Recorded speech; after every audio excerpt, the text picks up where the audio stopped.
A series of lava sprays illuminated the night on Hawaii's Big Island after yet another crack opened in the ground. The new eruptions launched molten rocks into the air. I've actually seen rocks fly over the tree line, and I can feel in my body. A plume of ash billowed over the volcano on Tuesday, spreading sulfur dioxide in the air. Officials rated the air quality in the area as a condition red, which means the air could pose an immediate danger, especially for the elderly, people with respiratory problems, and children. Fissures running through a residential area have damaged homes and forced evacuations. Officials can't say when the next eruption is coming or when the volcanic activity will stop. At this time, it's about 2 miles away from Highway 137 and is traveling at 100 yards per hour. That measurement was taken this morning, so it could have gone faster, could have slowed down. We wanted to definitely thank the governor, Ige, for giving us an opportunity to write a letter to President Trump to be able to have an emergency declaration. I mean, what happened this past, only in one day, he was able to get this emergency declaration. So that definitely helps the Hawaii County. But basically, it's a team effort. It's a team effort of county, state, working with the federal government and also the National Guard to be able to coordinate this effort in regards to what's happening in Leilani Estates. Local officials say only a portion of the island has been affected. It's a very small area in Leilani Estates.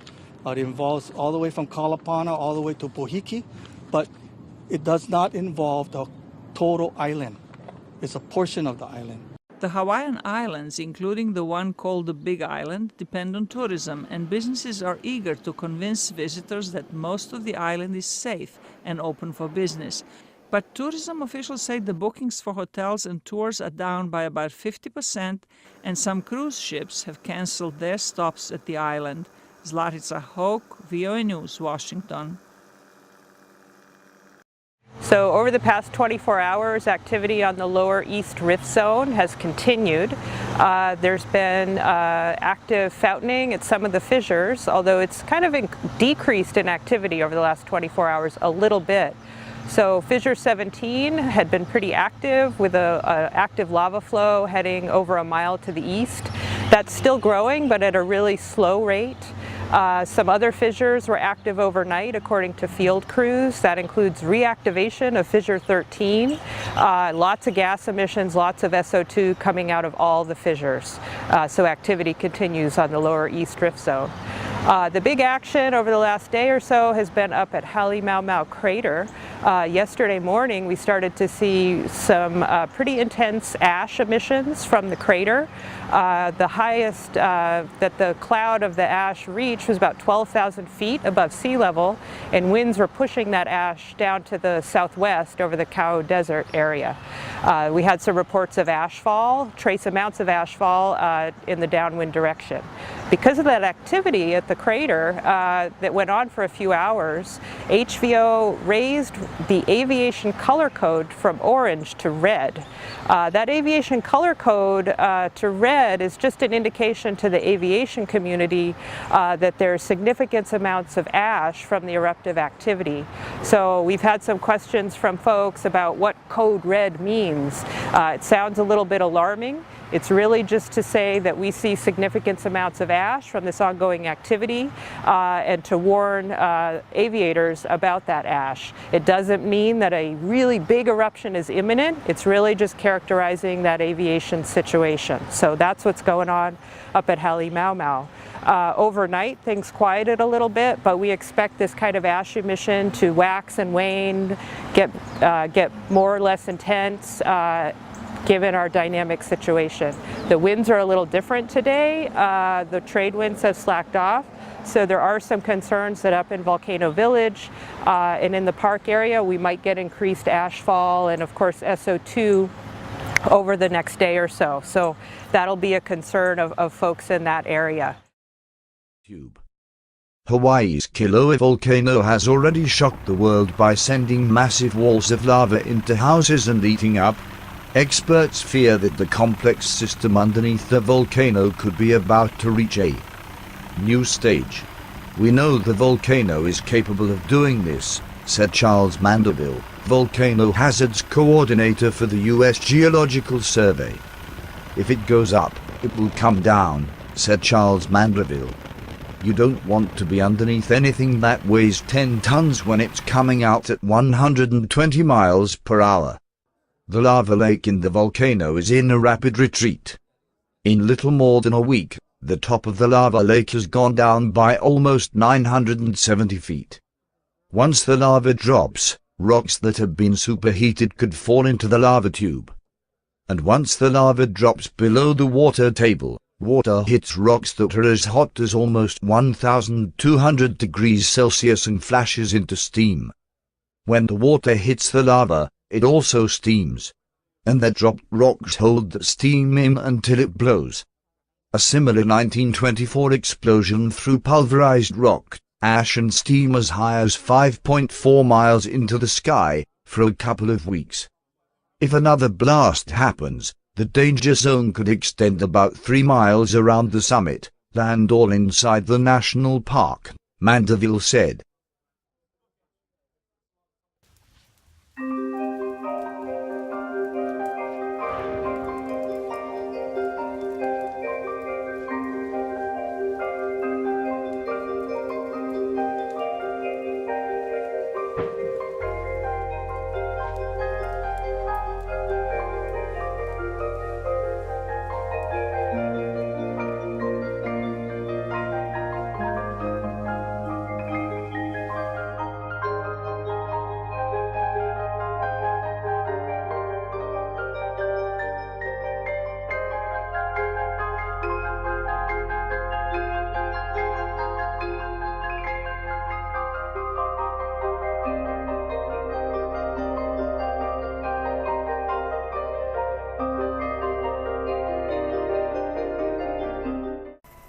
As the Hawaii Island community was inundated with lava erupting from the Kilauea volcano, the Hawaii National Guard was activated, calling soldiers and airmen to perform their state mission to ensure that residents of Hawaii County are safe and that their property remains secure.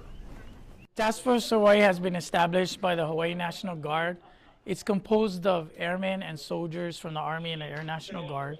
And what we do in Task Force Hawaii is we mission command or command and control the organizational assets and resources that are here on island, on the Big Island, in response to assistance as requested by the County of Hawaii. So what we've done is we've established several teams that are working with the first responders on the Big Island. One team is the aviation element. They're working with the Hawaii Fire Department and their aviation element to provide that support as needed.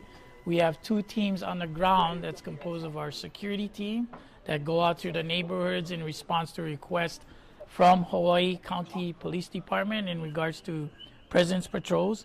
And then we have traffic control points and checkpoints to control the flow in and out of the affected area.